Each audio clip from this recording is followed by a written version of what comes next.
Five people rescued on site of uncompleted building which collapsed at the Aso Drive Road in Kubwa, Abuja. 26 August 2022 marks Women's Equality Day to celebrate the achievements of women's rights activists and the continuous struggle for women's participation and equality in all spheres of life. We have these and more on Panorama. I'm Naja'atu Tijani. Welcome.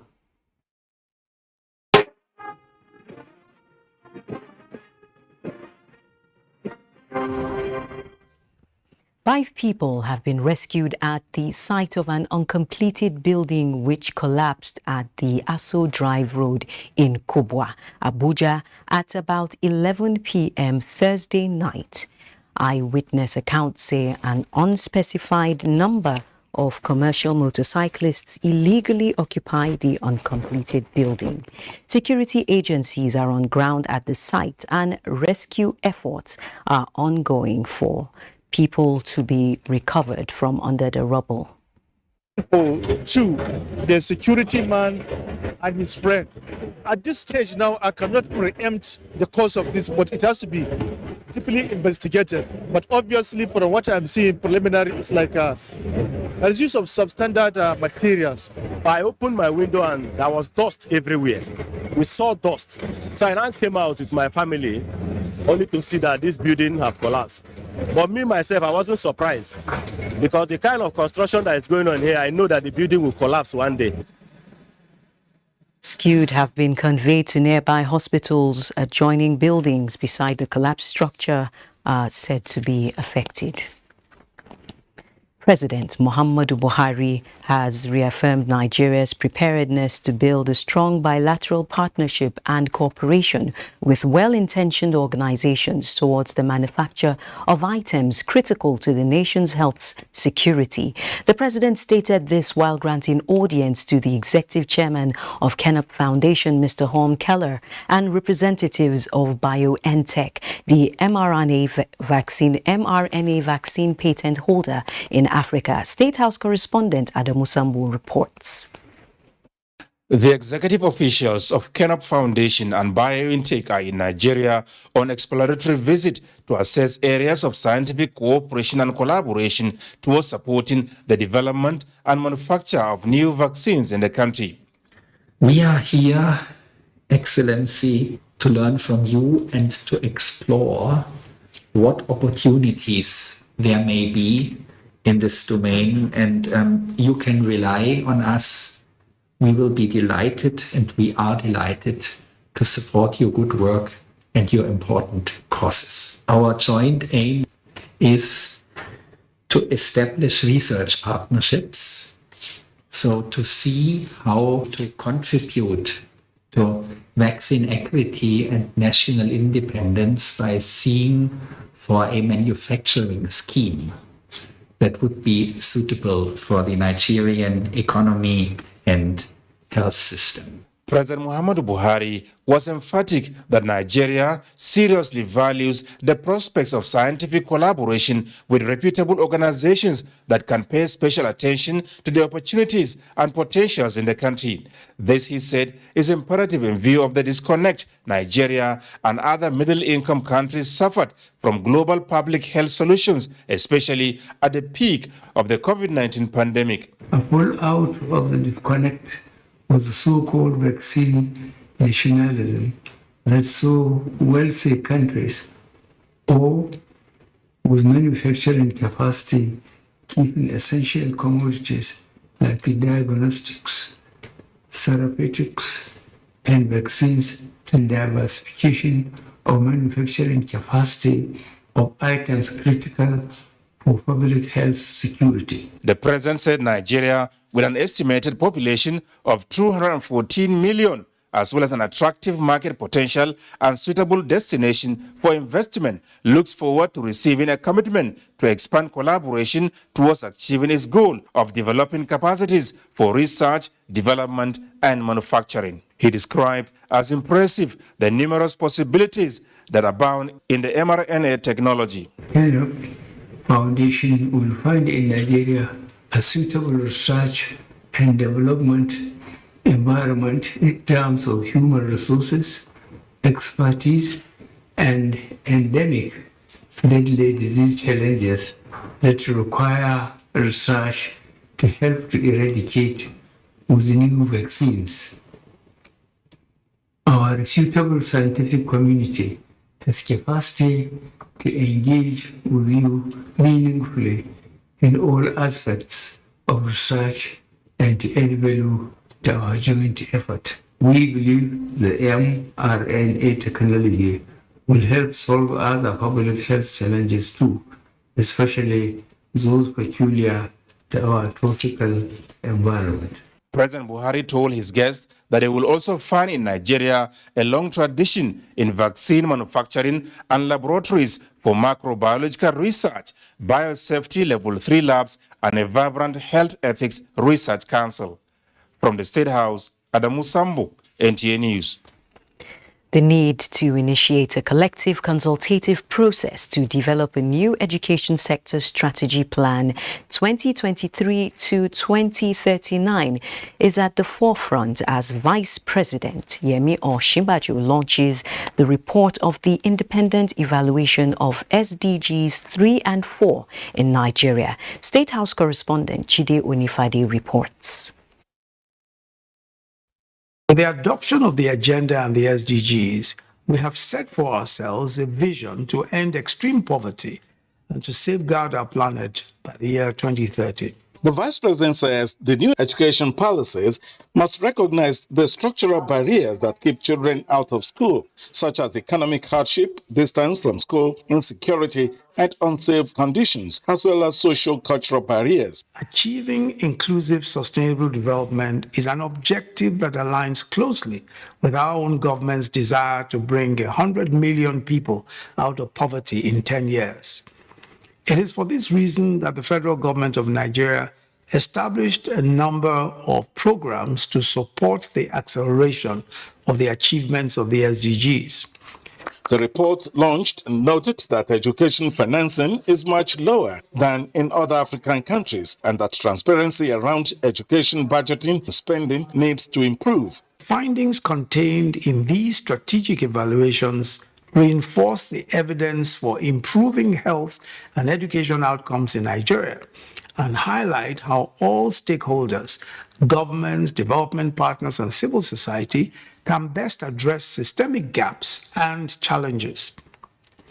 So this official launch today comes with a responsibility for us to intentionally use the key findings of the two evaluations to strengthen policies that support the achievement of the SDGs. Implementation of the Sustainable Development Goals Nigeria began shortly after the adoption of the 2030 Agenda for Sustainable Development by world leaders at the United Nations General Assembly in September of 2015.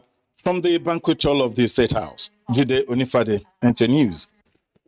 And then may be near for the long-standing boundary dispute between Nigeria and Cameroon, with delegations from both countries in advanced talks towards finding permanent solutions to some of the unresolved issues. Charles Alpha reports. Nigeria, Cameroon are two siblings separated by boundaries and language, but cut up at the crossroad of the Bakassi Peninsula conflict. Several agreements were reached after the ruling of the International Court of Justice, but there are other areas yet to be resolved by Nigeria and Cameroon. Now, the issues have been the difficulties by the parties to agree on the correct interpretation of the ICJ judgment.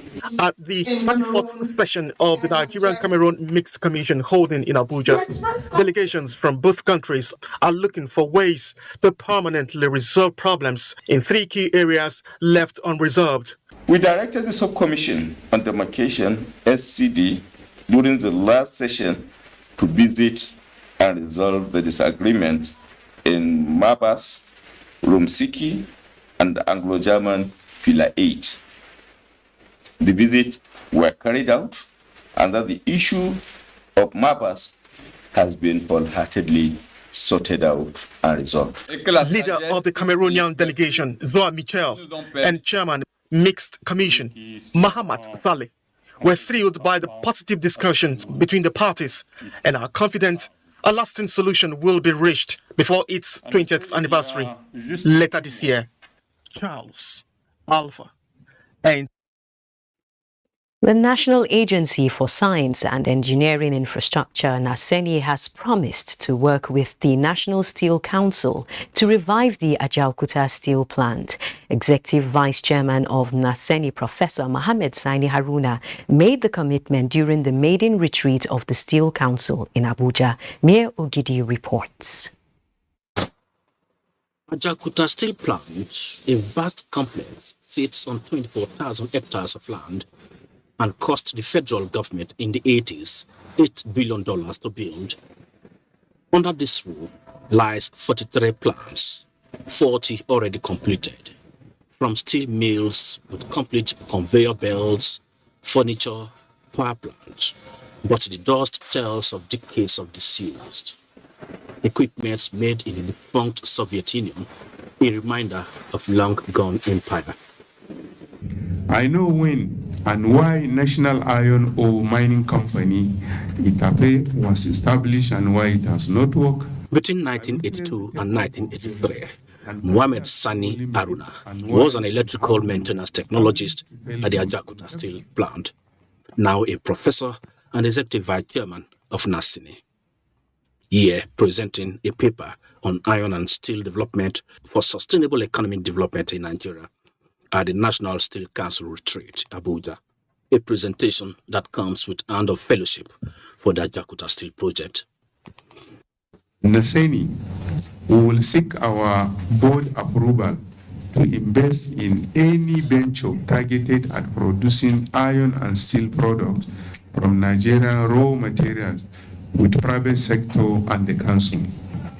I know that the Nigerian Academy of Engineering, of which I am a council member, has developed and submitted a comprehensive document to government on the way forward for the Ajaokuta Steel Company.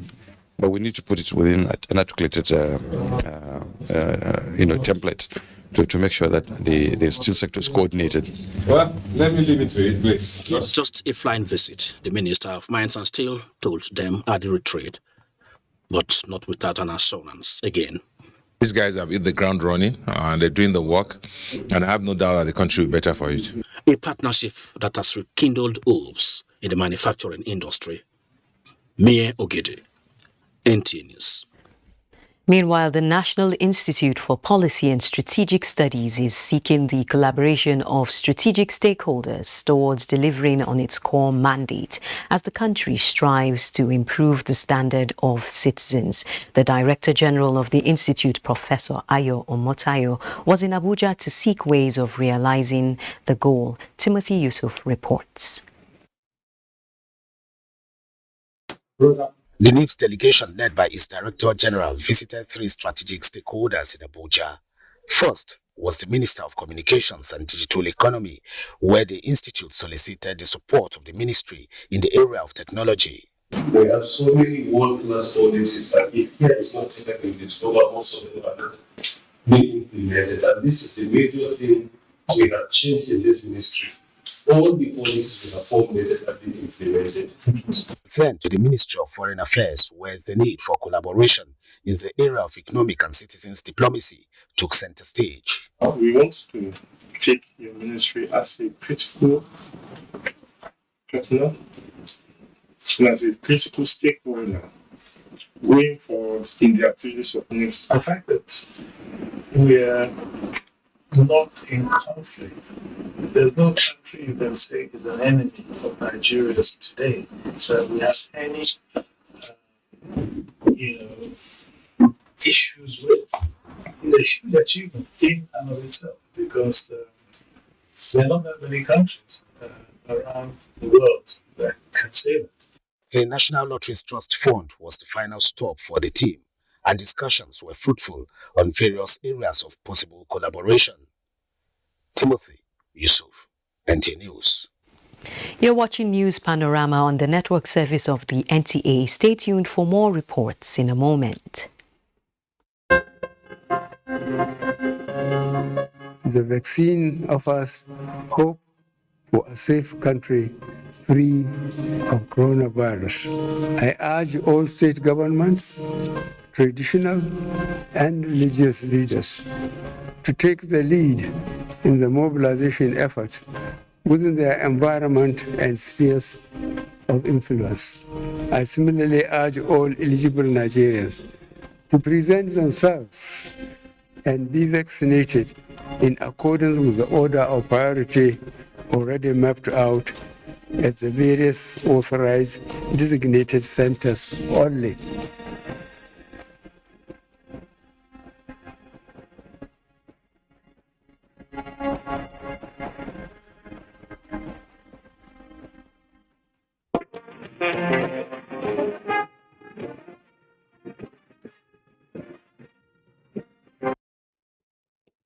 Non-academic activities have resumed in earnest at the University of Ilorin, with non-academic staff discharging their duties following the suspension of the 5-month-old strike by the Senior Staff Association of Nigerian Universities, SANU, and Non-Academic Staff Union, NASU.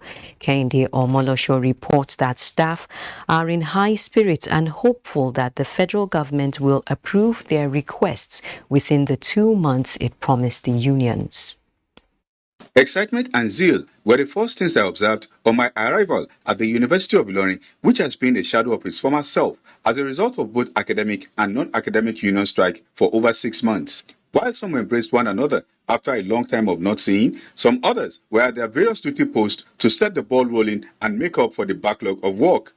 Sidikat Oriyomi is an auditor too at the auditing unit of the university and is already busy to cover for the lost periods. We are expecting the staff to mobilize one another together to work. Their expectations are high, especially with the belief that the federal government will not leave any stone unturned in meeting the demands of the union. The government has tried its best. I believe we should give room for the many aspects. Whether we are on strike or not, and we're supposed to receive our salary.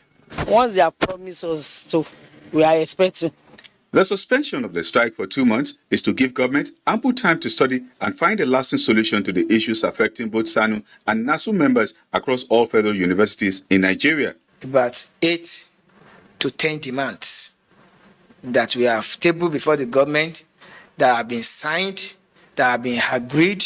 I want to tell the NASU members that they should be on their duty post and do their work diligently. Kehinde Omolosho, NTA News. The Ministry of Humanitarian Affairs, Disaster Management and Social Development has organized the maiden edition of its management retreat. Ruth Agwele reports that the Minister, Saidia Umar Farouk, declared open the 2-day event holding in Abuja. Service to humanity requires sacrifice and consistency that demands commitment. To sustain its efforts in providing humanitarian interventions across the country, the Ministry of Humanitarian Affairs, Disaster Management and Social Development is holding this retreat with management staff in the humanitarian sector to look back on the journey and service to humanity so far, identify gaps, and brainstorm on ways of improving the actualization of its mandate.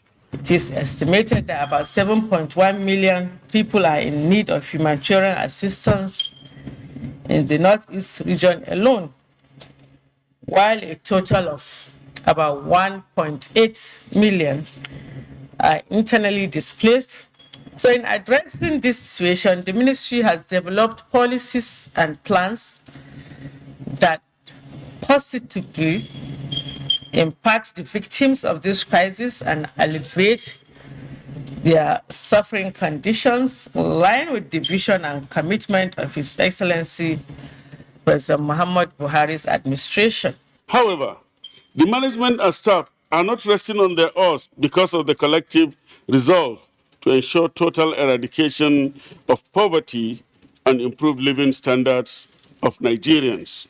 It is also a period At of the end of the winding 2 days management retreat, so as to gather more stakeholders are expected to demonstrate effective commitment and strengthen collaboration in service to humanity. In Abuja, Ruth Aguele, NTA News. And from Abuja, we head to Ogun State, where the Nigeria Customs Service Area 1 Ogun Command says strict border operations have been put in place to resist activities of smugglers and other criminal elements at border posts in the state.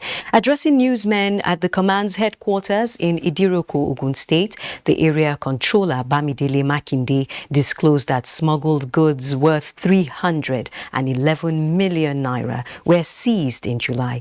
Lekon Agbonde has that report. The area controller, Nigeria Customs Service, Bamidele Makinde, says the command will not relent in its effort at combating all forms of smuggling activities while declaring smugglers as enemies of the country and economic saboteurs who must be treated as criminals. He explained that the command's anti-smuggling operations in the month of July led to the generation of 13,843,370 naira as revenue from auction sales of petroleum products and payment of import duty on goods intercepted. We shall foil any nefarious activities, make arrests, and prosecute anyone caught in illicit acts. We implore well-meaning and patriotic Nigerians to cooperate with us by providing useful information against economic sabotage for the sake of our dear nations. Items seized include bags of foreign parboiled rice, used clothing materials, used shoes, tires, among others, valued at 311,924,551 naira 92 kaba. Mr. Makinde, who reassured the legitimate business communities of maximum cooperation for trade facilitation, also announced the promotion of the command's football club to Division 2 of the National League. In Abeokuta, Lekon Agbonde, NTA News. Up next is Sports Update. The fourth window of the 2023 FIBA African World Cup qualifiers dunks off in Cote d'Ivoire Friday, with the Tigers of Nigeria set to take on the host in Group E later in the evening. The players that we have in camp, the composition of the team, they have all it takes to get the job done in Abuja. Other features for the day include Guinea versus Cape Verde, DR Congo versus Cameroon, Angola versus Uganda, Egypt versus Tunisia, as well as Senegal versus South Sudan. The qualifiers will go on break on Sunday. 2022 National Under-12 and 15 Handball Championship throws off today in Sokoto State, as Handball Federation of Nigeria drives its Catch Them Young agenda. The grassroots developmental competition, which will run until September 4th, will give winners in the male and female categories an opportunity to represent Nigeria in underage international championships. If you have the basic, as in basic, I mean playing the handball in a tender age, it's a very big advantage, to the player than someone that you're already advanced in age before you start playing the game. The Union of European Football Association, UEFA, has named Real Madrid player Karim Benzema as the best player for the 2021-2022 season for the men category. The 34-year-old French striker was crowned the Champions League player of the season after driving Real Madrid on to a 14-record European title since he joined the club in 2009. Real Madrid coach Carlo Ancelotti was also awarded the best coach of the season. Meanwhile, awards for other individuals were not mentioned at the event. With Sports Update, I am Peter Oibo, NTA News. Sports Update concludes News Panorama this Friday. Thanks for watching. Do keep supporting NTA's campaign against rape and rapists. I'm Naja'atu Tijani.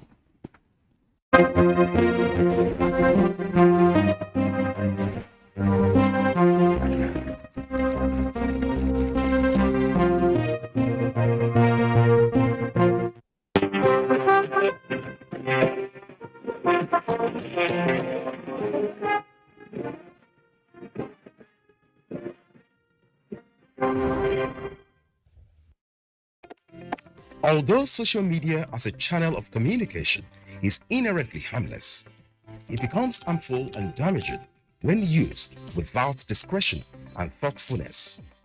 Bad social media users spread rumors and fake news without verification.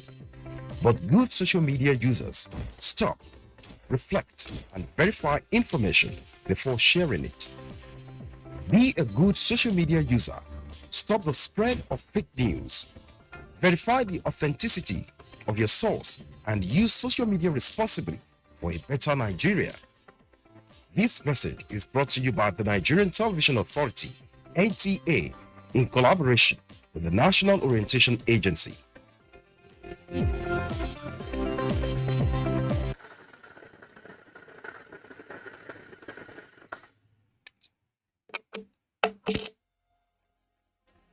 Naira and Kobo. The Nigerian currency comes in notes and coins to complement each other, to promote payment convenience and discourage rounding up prices.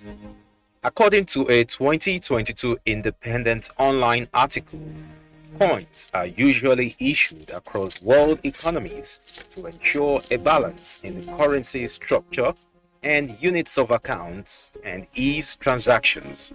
However, while preparing budgets for daily expenses and other financial transactions, figures are often rounded up to the nearest whole, discarding the details of lower denominations and kobos.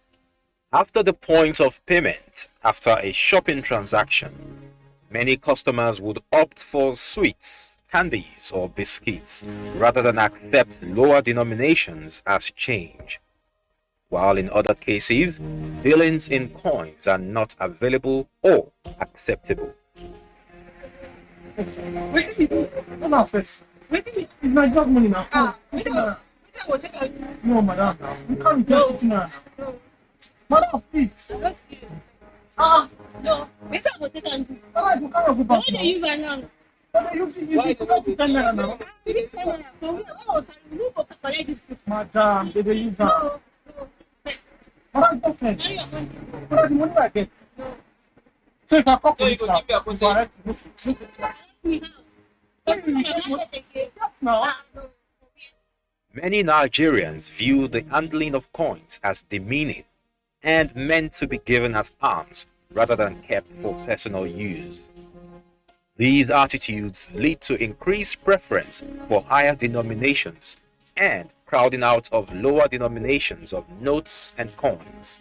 Some people are said to go to extremes like visiting a goldsmith, where these legal tenders are turned into jewelry pieces.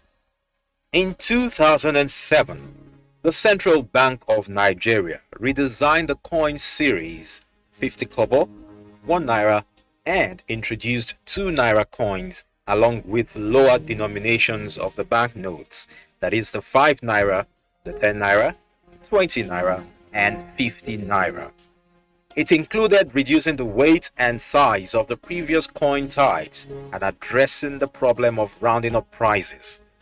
The existence of these structural imbalances justifies higher denomination notes, which, as of 2020, CBN hinted that a sum of 58.6 billion naira was used to print 2.52 billion naira notes.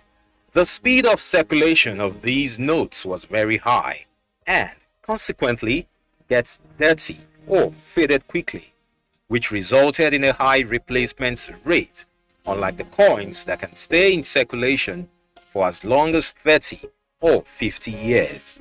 Moreover, coins can easily withstand abuses like poor handling, folding, tearing, writing, stapling, and even spraying at social occasions, which the naira notes are subject to.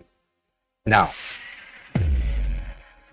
will the availability of coins not facilitate transactions and reduce the tendency to approximate prices of goods and services to the nearest currency notes? Will the unavailability of coins not betray the level of accountability? Is the absence of coins not a factor in the rising inflation in Nigeria? This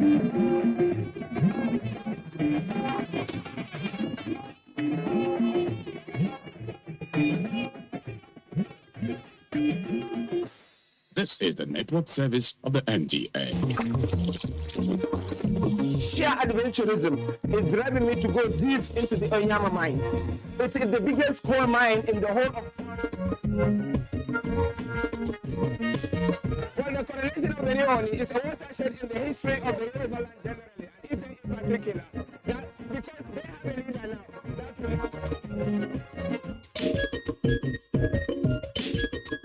Simply put, Gura is a beautiful countryside with awesome landscapes. If something differently would be done to the Nigerian textile industry, that our youth would be employed.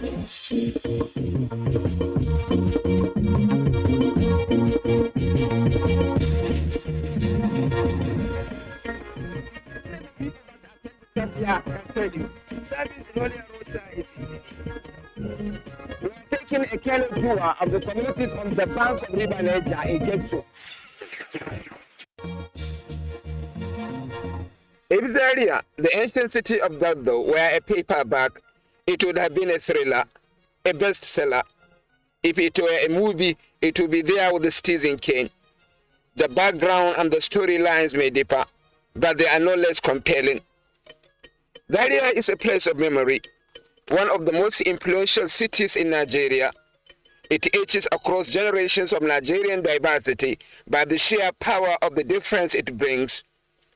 Scholarship is one, and on that score, I offer a little insight. There may not be timelines, but for the sake of my story, I offer one. Since the Fulani Jahads of 1804, Zaria had been a center of learning well known across vast stretches of Africa, including all of West Africa and the Maghreb. It is strictly speaking Islamic scholarship and its rich branches that include jurisprudence, philosophy, and balaga. Over 2 centuries on, Zaria maintains that legacy.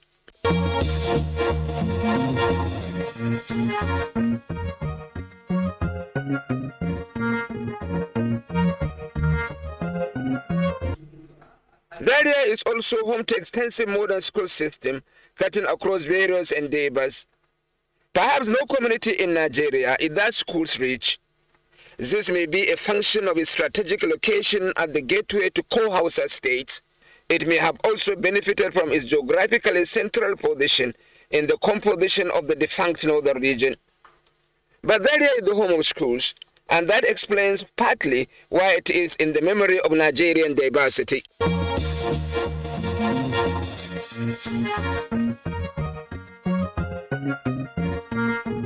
But there is a storyline locked around Zaria city which the world never gets to know.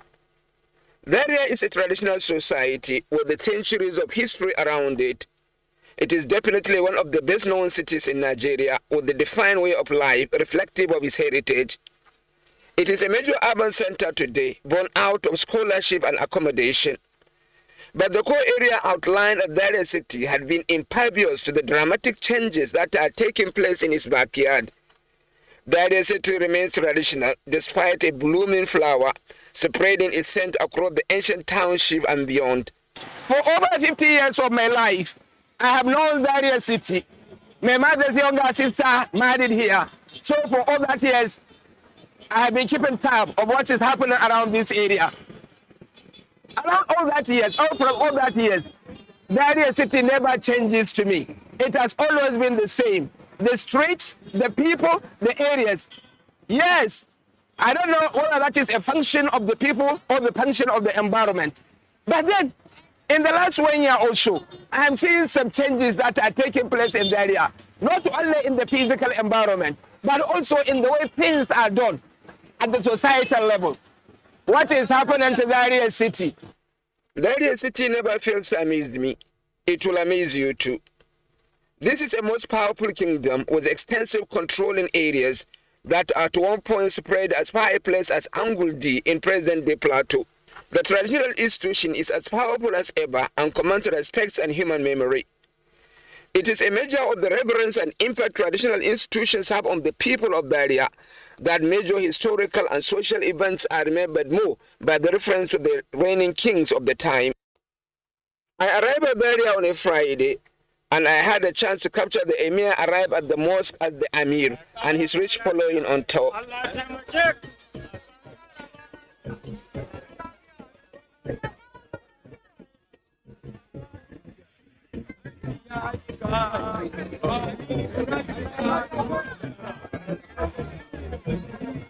When the Friday prayer was concluded, I had a chance to relate with the people and marvel at the architecture of the palace of Zazzau and of the mosque. I also captured the idyllic picture of Zagi Zagi floating the streets back home after Jumat prayers.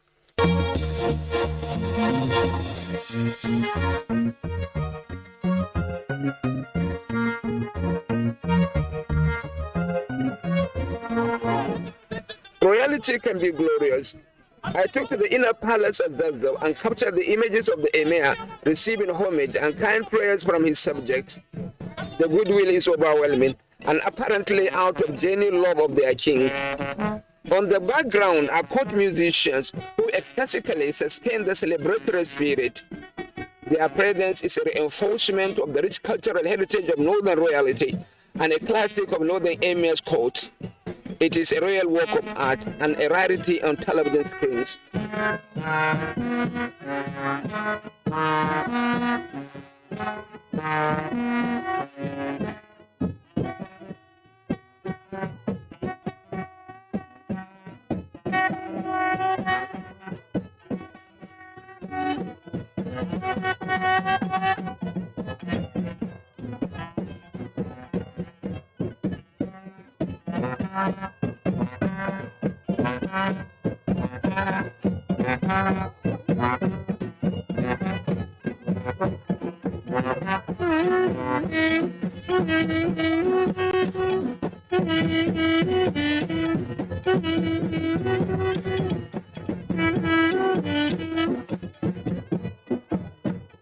While all the homages are going on, the Emir sits in royal splendor.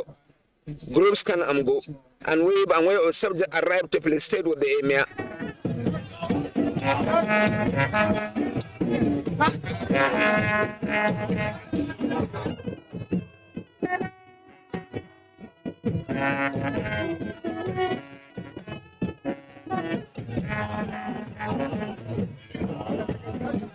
When the Emir sits in court, like he does this Friday, he also takes decisions that affect the emirate when they arise. One of his major decisions to date is the relocation of a major Friday market that functioned at the face of the palace for over 50 years. It has not been an ordinary market, and it is built from events of history. These items that were being sold on Fridays, it's all about education. The pen, the Allah, that you study the Quran, or even the written Quran and all those things. Yes, you're allowed to sell here. But, selling food stuff and other things is not meant for this area. So, and again, if there is any emergency, you can't leave, this house because they have blocked, the area where people are supposed to be praying, the courtyard of, the mosque, was overtaken by traders. The Emir of Zazzau, Alhaji Ahmad Nuhu Bammali, is apparently one of the generation of northern Nigerian emirs with a clear agenda for the promotion of the cultural heritage and economic livelihood of his people. He is pursuing various agenda, which clearly is a shift from the norm, but whose impact is changing the direction of the people for a better life. Already the major players in the relocated market are enjoying a new experience hitherto absent when the market was at the palace.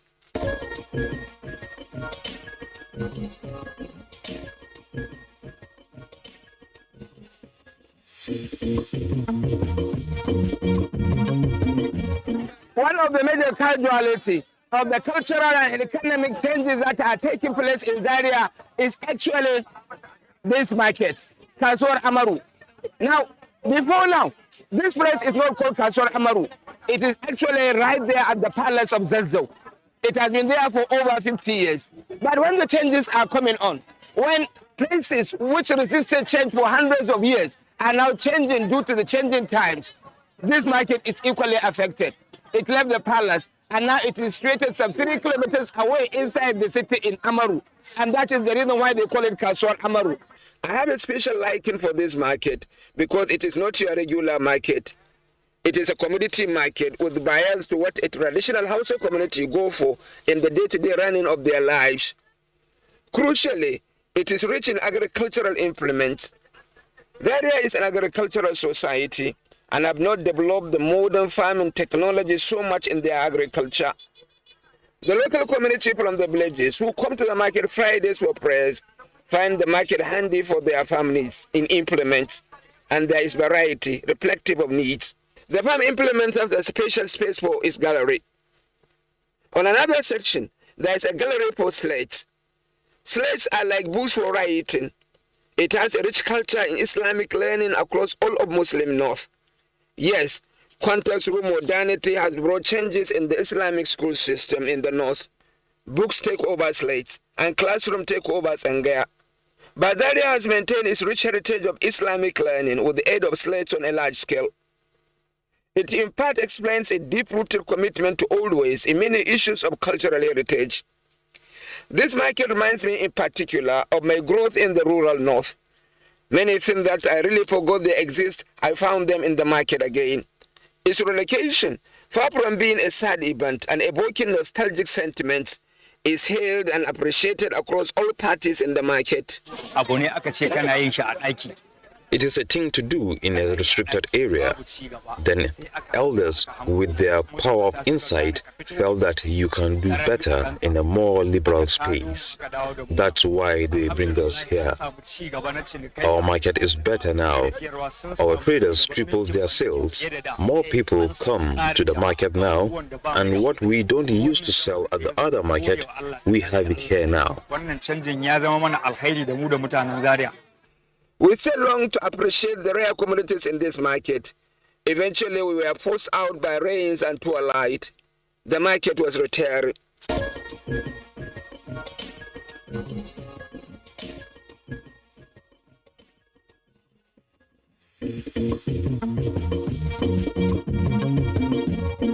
Zaria, as a traditional state, had over time developed systems that support its evolution. They are time-tested systems that have their words in the livelihood of the people and on the history of the art and culture of its communities. Across the township, you come across work of art, architectural masterpieces, the influence of local technology on daily living, and of course, footmarks of scholarship and scholarly activities on a continuous basis.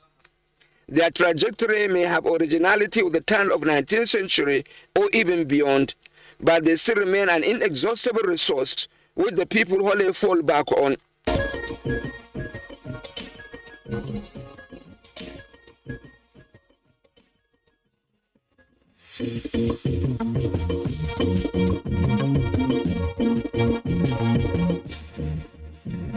Can you see the setup in this house? The multiple shoes left behind by their owners. It is vintage Islamic school in Zaria city. This school may have functioned, in fact, for over 200 years. It's still there. Whenever we are talking about scholarship in Zaria city, Islamic scholarship especially, we must have reference to this place. This place is a school, a makaranta, as they call it, in Dirmime Gariki, in Zaria city. This school has been in existence since 1857, during the reign of Abdullah Hamada, the emir of Zaria then. Now, the beautiful thing about it is that was the period some 40 years after the Jihad of Osman al-Fodio, which meant that this school is close to 200 years old now. But you know the beautiful thing about it? It has never stopped.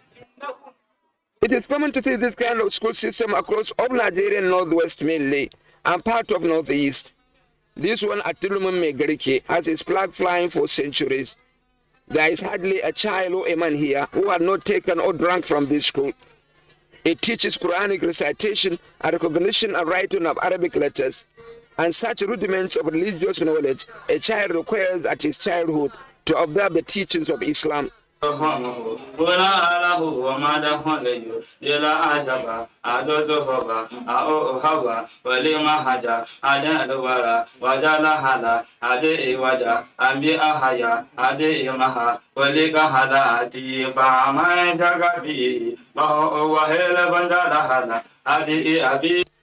is important to note that this school system did not stop children from going to Western schools. Hundreds of students of this college have impacted on modern schooling and excelled in various professional endeavors.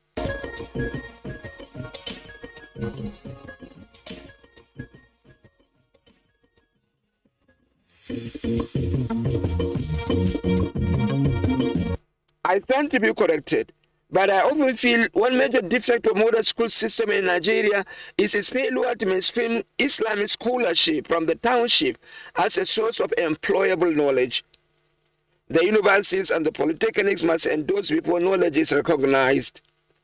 In Nigeria in particular, the Islamic school system have produced men of insight, powered by deep knowledge, and who are a favorable influence to their people and their society. In the earlier city, there was this man Nigerian who had tutored thousands of people from across all of Africa on various fields of Islamic knowledge. He was long gone now, but the baton is passed to his children who carry on with his noble works. This school, which his father has founded, had been close to 200 years as well, and is sustained by succession from family members. Nothing today happens in the palace of Zazzau without the involvement of this house of Nigerian.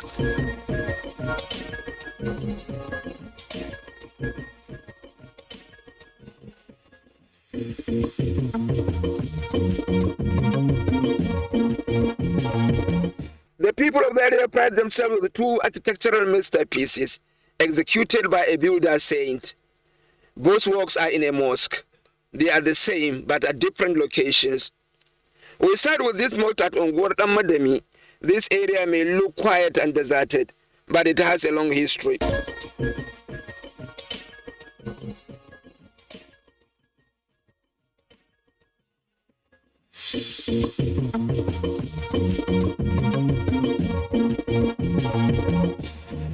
I should like you to appreciate the architecture of this mosque. It is unique, and you will see it nowhere except in Zaria, and in Zaria at the Emir's Palace, and in this place, where that is what they call the Masalachin Amademi. It was built by one Muhammad Durugu. Muhammad Durugu is from Tunisia, but then of course he was around this area at the time when these structures were needed. So he was invited. In fact, many people said that he was a saint among builders, and his art has been shown to have worked in Bauchi, apart from here, and in Birnungwari, still in Kaduna State, and of course in Kano. So that is the structure, the beautiful architecture. And this mosque has been built 1834. And that is the catch, 1834. And it's still maintained. And from that period to now, people still come and say there are 5 daily prayers. This place has been a place where you offer Friday prayer at that time. Now it does not, because it is in a small area. But that Mademi was a senior counselor in the palace of Zazzau during the reign of King Abdul Karim, or Emir Abdul Karim at that time. Emir Abdul Karim ascended the throne on 1834, exactly the year when he built the mosque. And when he commissioned the work of that mosque, then Namademi, his senior counselor, now said that he begged or he appealed to the Emir Abdul Karim that this mosque should be brought to his area. And that's why it has been here. So they are the only two of their kind that ever exist. And they are peculiar because of the nature of their architecture. But the most beautiful part of that story to me is the preservation of their architecture and their own preservation as well. If you come to this mosque, yes, it has been expanded over time because there is increase in population and more people have shown greater interest for Islam. So, but these are the boundaries of the mosque at that time. You see the boundaries? And the boundaries was established or demarcated by these large outstanding pillars. But the extension has gone back there. If you go there, that is where the Imam stands and lead the prayer. But that's how beautiful it is. Zaria has been a place of Islamic scholarship. Scholars have emerged who have spread knowledge across all of Africa and in fact the world. And obviously one of the places for the spread of knowledge is the mosque. Because the mosque is not only a place for prayer, it's a place of consultation, which you call shura. Perhaps the most where this architecture is more pronounced is at the central mosque located at the palace at Zazzau. They call it Masalachi Muhammad Durugu, and the place to be built and the most spacious. Modernity and increased population allowed for the mosque extension, but it does not alter its original architectural design.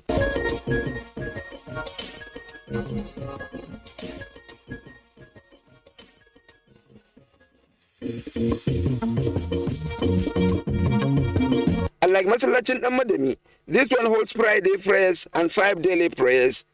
The builder Muhammad Durugu even left a print of his palm on this structure. These mosques are a veritable heritage sites and attract tourists from across the world.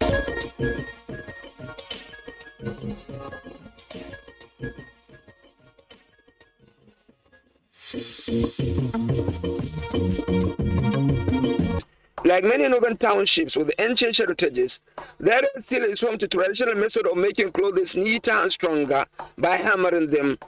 It is called bugu and is available to house long before the invention of ironing device.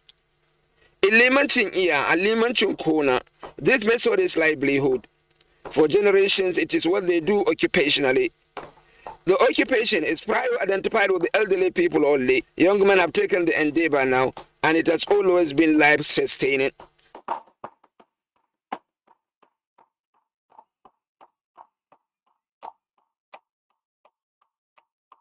This man says when clothes are treated in Mabuga, they can be worn 5 times without stretch mark, and they live longer. Again, modernization notwithstanding, the business flourishes even more now. There is never short of work. The story about Give Daria character as a traditional society is really multiple, and we do not even mention their art of embroidery, which send them out throughout the country.